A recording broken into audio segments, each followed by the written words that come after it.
Parashara YouTube channel நேயர்கள் அனைவருக்கும் வணக்கம். பரமத்தி வேலூரிலிருந்து சந்திரன் பேசுகிறேன். இன்று ஒரு பிரபலமான ஒரு ஜோதிடரின் ஜாதகத்தை இந்த பராசரா யூடியூப் சேனல் வழியாக பதிவிடுகிறேன், ஆய்வும் செய்கிறேன். இந்த ஜாதகர் ஜோதிடர்களுக்கு மத்தியில் மிக ஒரு பிரபலமான ஒரு மனிதர். ஜோதிடர்கள் அனைவருமே இவரை ஒரு போற்றக்கூடிய ஒரு மனிதராக இருக்கிறார். அதேமாதிரி இன்றைக்கு தமிழகத்தில் ஒரு பிரபலமான ஒரு ஜோதிடர் வேறு. ஏன்னா ஒரு கல்யாண மாலை நிகழ்ச்சியில் இவர் கலந்து கொண்டு அங்கே பேசின கருத்துக்கள் பொது மத்தியில் மிக ஒரு விழிப்புணர்வை ஏற்படுத்திச்சுன்னு வச்சுங்களேன். அது என்ன விழிப்புணர்வு பார்த்தீங்கன்னா, கல்யாண மாலைங்கிறது ஒரு திருமணத்தை ஆண் பெண் இணைக்கக்கூடிய ஒரு திருமண நிகழ்வு. அந்த இடத்துல ஜாதகத்தை மையமாக வைத்து தான் ஆண் பெண்ணை பொருத்தத்துக்கு சொல்லுவாங்க. அந்த ஒரு சபையில் திருமணம் பொருத்தம் பார்ப்பதே தவறு, ராகு கேது தோஷம் இல்லை, செவ்வாய் தோஷம் இல்லை, ஜோதிடர்கள் அனைவருமே ஒரு மக்களை ஏமாத்துறாங்க அப்படிங்கிற ஒரு கருத்தை இவர் முன்வைத்து பேசி அந்த கரகமே அந்த அந்த சபையில் உட்காந்து அனைவருமே கைத்தட்டலை பெற்று ஒரு நல்ல ஒரு பேரை எடுத்தார்னு வச்சுங்களேன்.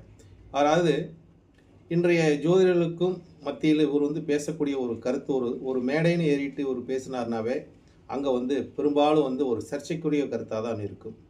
எதனால் இவர் இந்த மாதிரி ஒரு கருத்துக்களை எல்லாம் முன்வைக்கிறார்? அதாவது பொது இடத்தில் பொது மேடையில் ஒரு பேசினாவே ஒரு பிரச்சனைக்குள்ள ஒரு பேச்சாக தான் வைப்பார். அதே மாதிரி இந்த ஜோதிட சாஸ்திரம்லாம் எழுதினது நம்ம சித்தர்கள் தான்.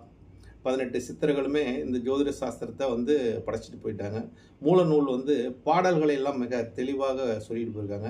அந்த பாடல்கள் ஒரு சிலருக்கு புரியாமல் கூட இருக்கலாம். ஆனால் ஒரு சிலர் அதை பின்பற்றி தான் தங்களோட வாழ்வாதாரத்தை வாழ்ந்து கொண்டிருக்கார்கள். ஜோதிடத்தின் மேல் நம்பிக்கை இருப்பது இந்த பாடல்கள் தான் என்பது எல்லாரும் சந்தேகமில்லை. அந்த பாடல்களெல்லாம் மூல நூலெல்லாம் குப்பை என்று சொன்னு அது ஒரு சர்ச்சைக்குரிய ஒரு பேச்சுன்னு வச்சுங்களேன். நட்சத்திரத்தில் பலனில்லை என்பது ஒரு சர்ச்சைக்குரிய விஷயம்.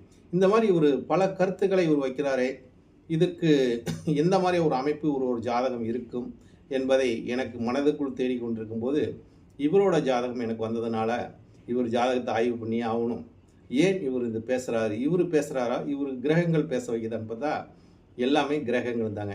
அதனால தான் சுபத்துவம் பாவத்துவம் என்று ஒரு பெயரை வைத்துக்கொண்டு அவர் சொல்லக்கூடிய ஒரு வார்த்தைகளும் எதனால் சொல்கிறார்? இந்த கிரகங்களை தான் சொல்லுது, அவர் சொல்லலை. அதாவது ஜோதிடத்தை அளவுக்கு அதிகமாக நேசிக்கும் போது அதில் கிடைக்கக்கூடிய விஷயங்கள் ஏராளம். ஏன்னா அவரோட பிறந்த டேட்டா சொல்கிறேன்னு கேட்டுக்குங்க. 25/3/1965 பிறந்திருக்காரு. 11 மணி 55 நிமிஷம் AM. இந்த ஜாதகத்தோட ஒரு லக்கணத்தை பார்க்கும்போது